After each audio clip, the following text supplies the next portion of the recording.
world games have come a long way, from barren landscapes with cardboard NPCs to living, breathing worlds where even the sunsets can hit you right in the feelings. So today, let's talk about the best of the best. I'm talking about the top tier open world games that stand above the rest. These aren't just good, they're genre-defining, time-devouring, emotionally affecting experiences. And yes, these are my personal picks, but if you call yourself a gamer, these are the 10 open world games you absolutely need to play at least once in your life. Let's dive in. If someone handed me a scroll and told me to name the most complete open world experience ever crafted, I'd write The Witcher 3 with a feather quill and underline it in wolf blood. This game doesn't just give you a map to wander around, it drops you into a fully realized world brimming with culture, conflict, and conversations that actually mean something. Playing as Geralt of Rivia, a grizzled monster hunter with a sword in each hand and sarcasm in his soul, you're not just doing chores for XP, you're shaping a world one cursed contract at a time. What sets this game apart isn't just the main storyline, which already feels like a massive fantasy epic, it's how every single side quest is written like its own mini novella. You'll help ghosts settle grudges, track down missing goats, and get pulled into heartbreaking stories that blindside you emotionally right between two monster hunts. The dialogue, sharp. The world building, top tier. The atmosphere in places like Velen and Skellige is so thick you can almost smell the swamp rot and sea salt.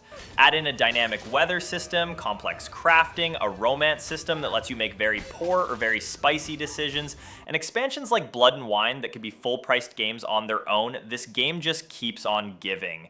It's a masterclass in choice-driven narrative and player agency, wrapped in a fantasy world that feels both brutal and beautiful. Even years after its release, The Witcher 3 still feels like a gold standard for the genre. Like the moment open-world RPGs went from being just games to full-blown storytelling ecosystems. No choice.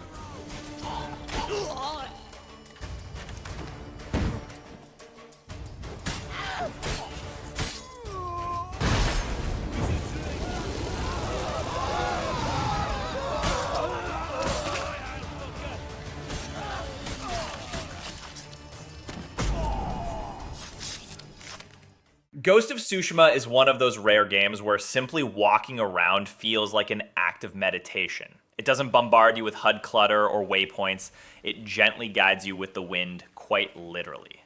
You play as Jin Sakai, a noble samurai caught between the rigid code of honor and the dirty realities of war during the Mongol invasion of Tsushima Island. What follows is a powerful tale of inner conflict and evolving identity, but what truly makes the game special is how it marries gameplay with aesthetic. Every frame of this game looks like a painting come to life. Leaves swirling in the wind, bamboo forests swaying under sunlight, crimson petals blowing across blood-stained battlefields. It's stunning in a way that feels deeply intentional. But it's not just pretty. The combat system is slick, responsive, and layered with style. You can challenge enemies to one-on-one standoffs like in old samurai films, or slip through shadows ghost-style, tossing smoke bombs and chain-assassinating terrifying soldiers. The island itself is a living world. From haunted coasts to fox dens, from mythic quests to poetic haikus, there's a serene rhythm to exploration. And the fact that you can fully immerse yourself in a Kurosawa mode, playing in black and white with a grainy film filter and Japanese voiceovers, is a love letter to cinema fans. Ghost of Tsushima doesn't try to imitate Western open world tropes. It builds its own quiet, thoughtful, and deeply respectful version of one. It's not just a game, it's a playable love poem to Japanese culture, history, and the art of storytelling.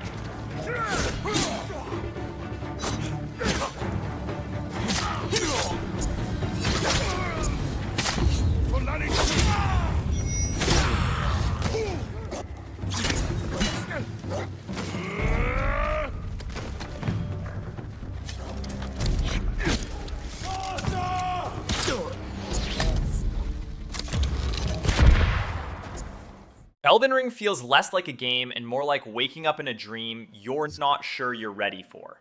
From Software took the brutal, intricate combat of the Soulsborne series and somehow stretched it across one of the most massive, bewildering, and brilliant open worlds ever created. You start with a vague goal: become Elden Lord. Sounds simple. Then you take 10 steps and get obliterated by a tree sentinel the size of a 2-story cottage, and the real lesson begins. This game doesn't care what you think you're ready for. But what it does do is reward your curiosity like no other. See that crumbled statue half hidden by fog? There's probably a whole subterranean city underneath it. That weird glowing tree root? Yeah, you can probably climb it and find a boss hiding behind a waterfall. There's no breadcrumb trail here, no giant arrows pointing you toward treasure. Elden Ring trusts you to get lost, and that's the best part. Every corner of the lands between feels like it was built with mystery in mind, and every discovery is earned. Whether you're riding Torrent across moonlit fields, unlocking bizarre weapons like a giant pizza cutter blade, or piecing together lore that's scattered like sacred confetti, you feel like you're living in a myth instead of just reading one. And it's not just about difficulty, though yes, the bosses will fold you like laundry. It's about persistence and self-discovery. George R.R. Martin's lore influence adds weight to the world's history, but it's From Software's level design that really sings. Elden Ring isn't just an open world, it's an open puzzle box, and you're the one brave or foolish enough to try to solve it.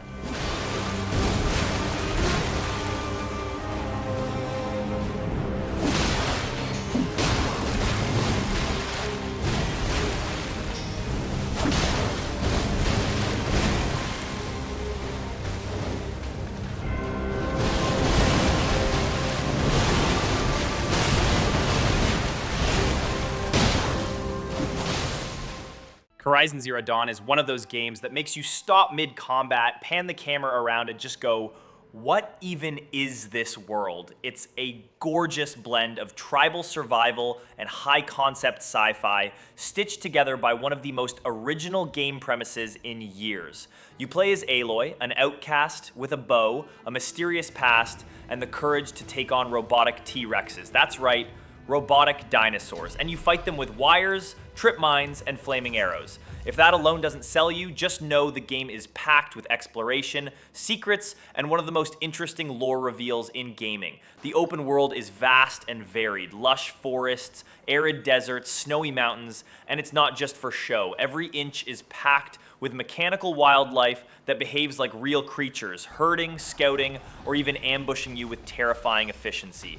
There's something deeply satisfying about watching a stormbird glide over the horizon or overriding a machine and riding it into battle.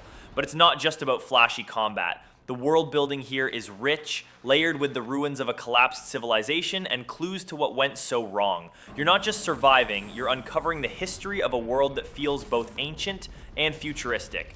Aloy's journey is one of defiance, curiosity, and relentless discovery, and by the time you piece together the full mystery of her world, you realize this isn't just an open-world adventure, it's a slow-burn sci-fi epic told through the eyes of a fearless outsider who dares to ask the hard questions.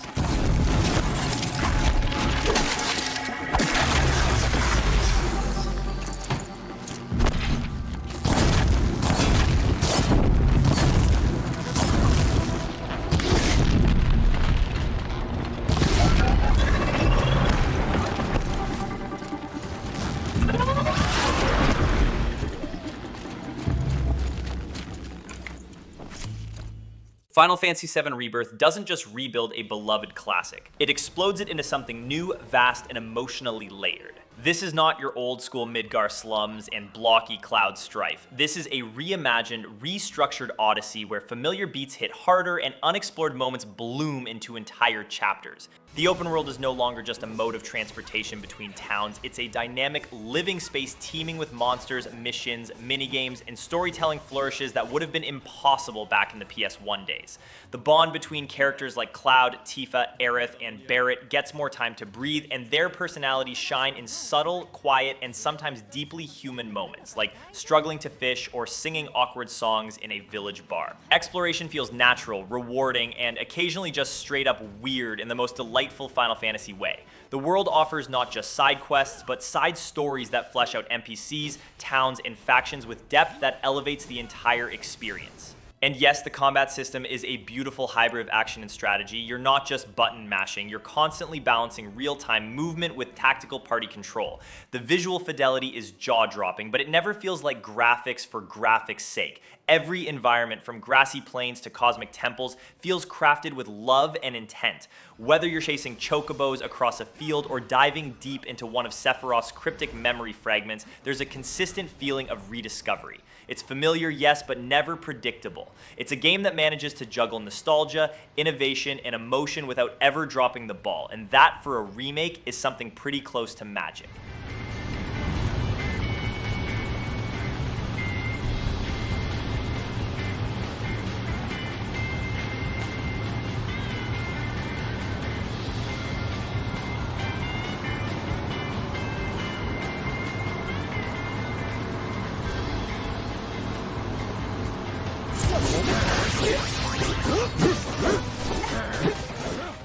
Skyrim is the game that just won't quit, and honestly, it shouldn't. When it came out back in 2011, it didn't just redefine what an open world RPG could be, it practically rewrote the blueprint for immersive world building.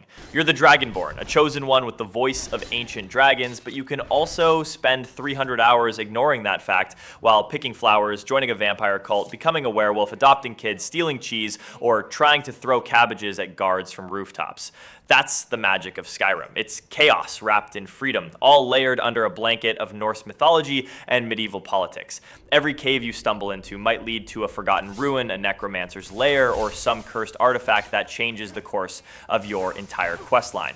The cities feel alive, from the snowy stonework of Windhelm to the moss-covered waterfalls of Riften. And the music, Jeremy Soule composed a soundtrack that somehow makes walking through a pine forest feel like a spiritual experience. But beneath the dragons and shouts, what really sells Skyrim is how malleable it is. You can roleplay whoever you want, hero, villain, complete lunatic with a bucket on your head, and with mods, it becomes an infinite canvas. People have turned it into Star Wars, Game of Thrones, or just added more mud crabs. Even after more than a decade, it still feels like home to millions of players. It's a game that doesn't demand you rush. It asks you to live in its world, and people have, again and again, because there's always one more dungeon, one more quest, one more, wait, what's over that mountain moment that drags you right back in.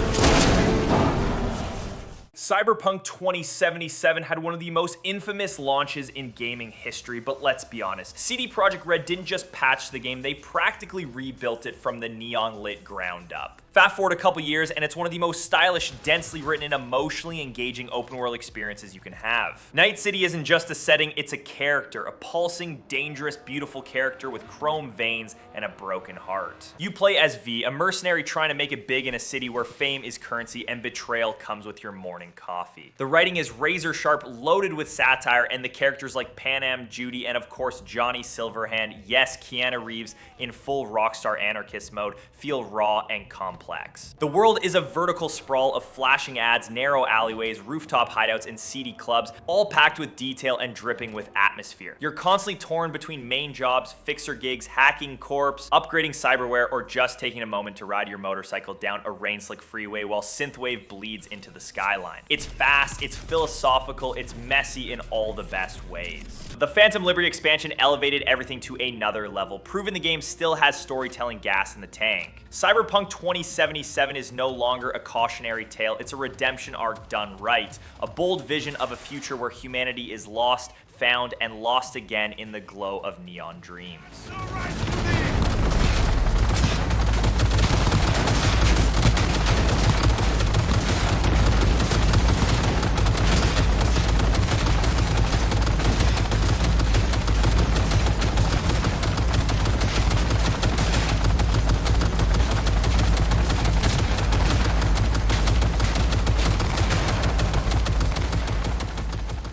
If most open world games give you a playground, Metal Gear Solid 5 hands you a toolbox and says, go nuts. This isn't just that stealth action game, it's a carefully engineered system of cause, effect, and chaos. You play as Big Boss, a legendary soldier rebuilding his army after betrayal, loss, and waking up from a coma with a horn-shaped shrapnel piece lodged in your skull. But instead of linear missions, the game throws you into massive Afghan deserts and African jungles where you decide how to approach every objective. Want to sneak in with tranquilizer darts at midnight during a sandstorm? Go for it. Prefer riding on a horse wearing a cardboard box while calling in airstrikes and blasting 80s music from a cassette player?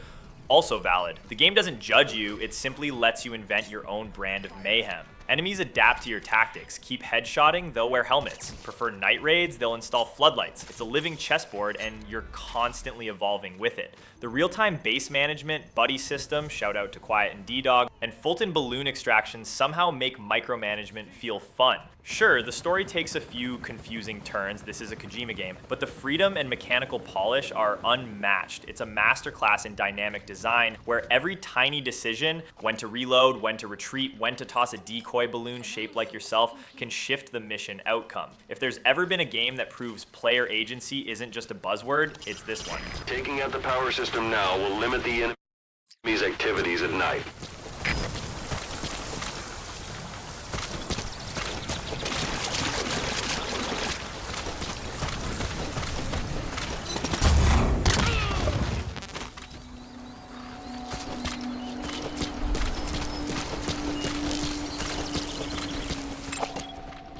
Assassin's Creed Odyssey is what happens when you take an assassin, give them a Greek god's workout routine, toss them into ancient Greece, and say, go ahead and fight a minotaur. This isn't just a game, it's a mythological power fantasy fused with RPG mechanics and a heaping dose of ancient drama. You play as either Cassandra or Alexios, a mercenary with a troubled family tree and an uncanny ability to solve everything with a spear to the face. The world? Massive. I mean, absurdly massive. From sunlit vineyards to sparkling Aegean islands, from towering mountains to labyrinthine caves, Odyssey doesn't just look good, it feels like a sprawling epic. Naval combat is back and smoother than ever, letting you command your ship, ram enemy vessels, and recruit crew members like a mercenary Pokemon trainer. The branching dialogue system gives your choices weight, and whether you're seducing philosophers, choosing which side of a war to back, or debating whether to punch a cultist, it all fits the story's tone. The RPG elements are layered, gear upgrades, skill trees, bounty hunters who stalk you like ancient John Wicks.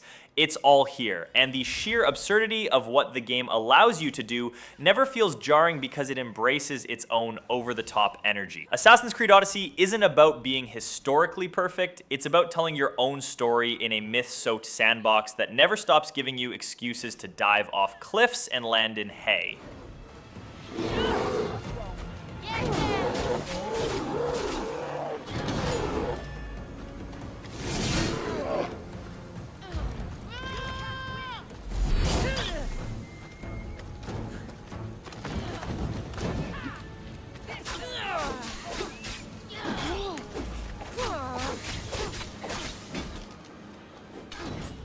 Red Dead Redemption 2 is more than a game. It's a fully functioning world with its own tempo, its own soul, and a level of emotional gravity you rarely see in any medium, let alone gaming. You step into the dusty boots of Arthur Morgan, an outlaw and reluctant philosopher navigating the slow collapse of the Vanderlyn gang, but calling it a Western would be selling it short. It's a meditation on loyalty, change, regret, and the inevitability of time catching up with everyone. Every town, swamp, canyon, and train track is crafted with stunning attention to detail. Birds scatter as you gallop through the plains, snow crunches differently underfoot in deep drifts, and strangers on the side of the road might pull you into full-on story arcs. And then there's the camp, your gang's mobile home base, which evolves over time and gives you a rare window into daily interactions that feel so natural it's easy to forget they're scripted. Arthur isn't a blank slate. He's layered, flawed, and ultimately unforgettable. Whether you play him as a cold outlaw or a man searching for redemption, his journey hits hard. Gunfights are weighty, hunting feels grounded, and even mundane moments like shaving, feeding your horse, or playing poker carry emotional weight because they're soaked in context. The realism can feel overwhelming at times, but it's purposeful. Rockstar didn't make an open world for fast travel and bullet points. They made a living, breathing world that rewards patience, curiosity, and emotional investment. It's not just one of the best open world games, it's one of the most mature, heartbreaking, and resonant stories gaming has ever told.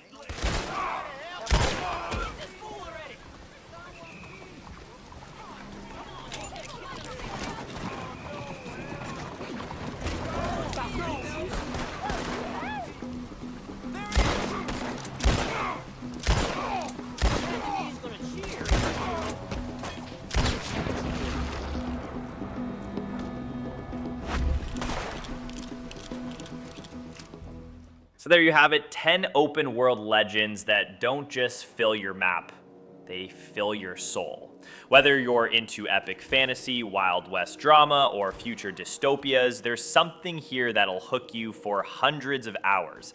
Let me know which one's your favorite or which game you think should have made the list. Thanks for watching. Don't forget to like, subscribe, and maybe go brush your horse or slay a griffin, or both. See you in the next one.